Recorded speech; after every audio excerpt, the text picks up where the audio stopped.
আমিও কিন্তু বিবি গ্লোটা করিয়েই ফেললাম। দেখো আমার ফেসটা মাশাআল্লাহ কতটা সুন্দর লাগতেছে। আমি তো নিজের দিক থেকে চোখ সরাতেই পারতেছি না, আমার গালগুলো এত সুন্দর লাগতেছে দেখতে। তো এই আখির নতুন নতুন লুক দেখে তিশা তো পুরো জ্বলে পুড়ে ছারখার।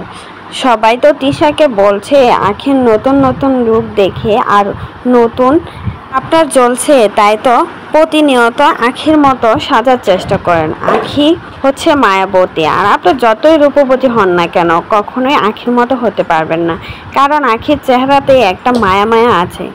সার্ভিস আমার জন্য খুবই ভালো হয়েছে, খুবই স্যুট করছে আমার উপর। অবশেষে ভাবলাম বিবি গ্লোটা করি, কারণ আমার যেহেতু প্রমোশনের অনেক কাজ থাকে, বাইরে বের হইতে হয় সবসময়, তো চিন্তা করলাম যে মেকআপ করার একটা ঝামেলা থাকে সেটা যেন আর না থাকে, এই জন্যই কিন্তু বিবি গ্লোটা করা। তোমরা কিন্তু ভিডিওর প্রথম ক্লিপেই দেখতে পারতেছো যে আমার ফেসটা কত গ্লো করতেছে। আমি মানে নিজে দেখেই এত অবাক হয়ে গেছি যে এত সুন্দর লাগতেছে। এখন কিন্তু আমার আর আগের মতো মেকআপ করার ঝামেলাটা নাই। এখন আমি জাস্ট ফেসটা ধুয়ে ক্লিন করে কিন্তু রেডি। আমার আর কোনো ধরনের কোনো ঝামেলা নেই। রেডি আগে হচ্ছে আধা ঘন্টা 1 ঘন্টা লাগতো রেডি হইতে, এখন আর সেই ঝামেলাটা নাই। যার কারণে কিন্তু আমি খুব সুন্দরভাবে সময় মতো সবকিছু করতে পারি। আমার যেখানে যে টাইম দেওয়া থাকে আমি সেই টাইম মতোই আর কি সেখানে যেতে পারি, কোনো ধরনের কোনো প্রবলেমও হয় না।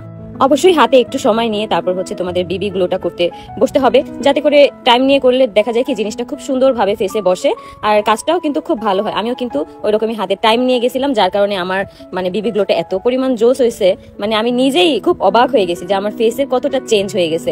এই যে দেখো আমি কিন্তু খুব শুয়ে শুয়ে খুব আরামেই আর কি শুয়েছিলাম। আমি ভাবতেছিলাম যে কখন আমি দেখতে পারবো যে আমার বিবি গ্লোটা হয়ে গেছে। তোমরা কিন্তু চাইলে আমার মতো দ্য শাইনিং স্টার এসে বিবি গ্লোটা করতে পারো। আর আমার কথা বললে কিন্তু অবশ্যই ডিসকাউন্ট পাচ্ছ। যারা যারা আসবে আমার বিবি গ্লো দেখে তারা কিন্তু অবশ্যই সেখানে উল্লেখ করবা যে আমি আখি আপুর বিবি গ্লোর ভিডিও দেখে তারপর হচ্ছে আসছি, তাহলে কিন্তু অবশ্যই তোমরা হচ্ছে ডিসকাউন্ট পেয়ে যাবা। আর এই ডিসকাউন্ট মিস করতে না চাইলে তাড়াতাড়ি করে দ্য শাইনিং স্টারে চলে আসো। এটা কিন্তু সীমিত সময়ের জন্য থাকছে, তোমরা কিন্তু বেশি সময় এই অফারটা বা এই ডিসকাউন্টটা কিন্তু তোমরা পাবা না। যার আসলে ঠকে যাওয়া মানুষগুলো নিজেকে এভাবে করে পরিবর্তন করে ফেলে। আখিকে দেখে সবাই শিখে নেওয়া উচিত। আখি মেয়েটা জীবনে অনেকটাই কষ্ট পেয়েছে, এখন নিজের বাচ্চাকে নিয়ে অনেক বেশি সুখে আছে। তো এই বিষয়ে আপনাদের কি মতামত অবশ্যই কিন্তু জানাবেন।